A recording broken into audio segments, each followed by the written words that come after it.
sila ng mga matatanda na sumayaw at kumanta. Ang mga binukot ang pinakamagagaling na mananayaw ng kanilang tribo. Binanog ang tawag nila sa sayaw na ito, isang sayaw na ginagaya ang malayang paglipad ng mga agila. Nakatakip man ng belo ang kanilang mukha sa sandaling panahon, si Lola Isyang ay nagiging malaya. Pero pagkatapos ito, balik na naman siya sa kwarto.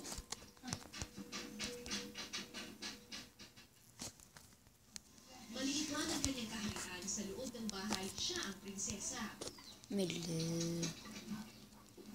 Binukot na manok lang ang pwede niyang kainin at sa kanya lagi ang unang sandok sa kanin. Siya yun, kaya mga natin pagkain namin dito, hindi kagaya na pagkain ng binukot at saka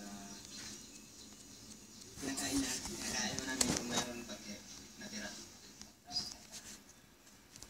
Bukod sa pagkain, buhay prinsesa rin si Lola Isyang pagdating sa katawan. Ako naman.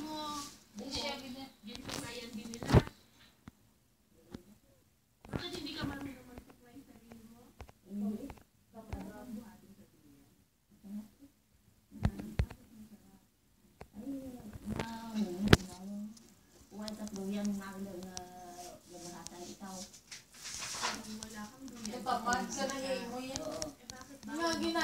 Nabukot sila mo ng mga virgin sa ilay.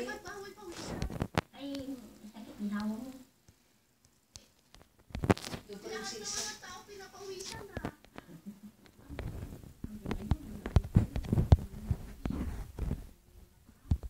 Hindi ang paa ninyo hindi nasugatan. Wala kayong sugat. Karamihan sa mga binukot mahihina ang paa, halos di makalakad. Kaya nang minsan dumating ang trahedya sa Panay, ang mga binukot ang unang nabiktima.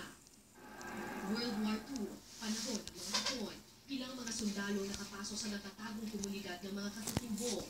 Nagtakbuhan ng mga tao sa takot. Ang mga binukot naiwan sa loob ng kwarto.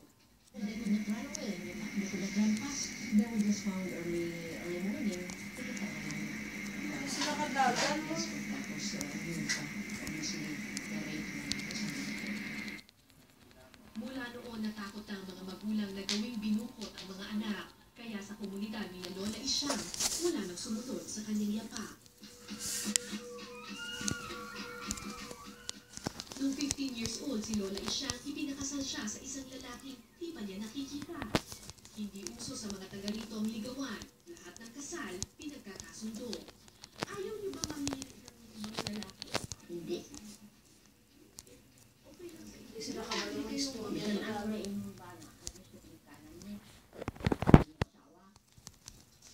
Hindi gusto pa asawa mo ng kanan mo. Sino ang gusto asawa ng magulang ninyo? Gusto mo matinig lang. Magulang ninyo. Bisan, ayaw mo tinitita. Bahay sa iyong tago. Isang bulag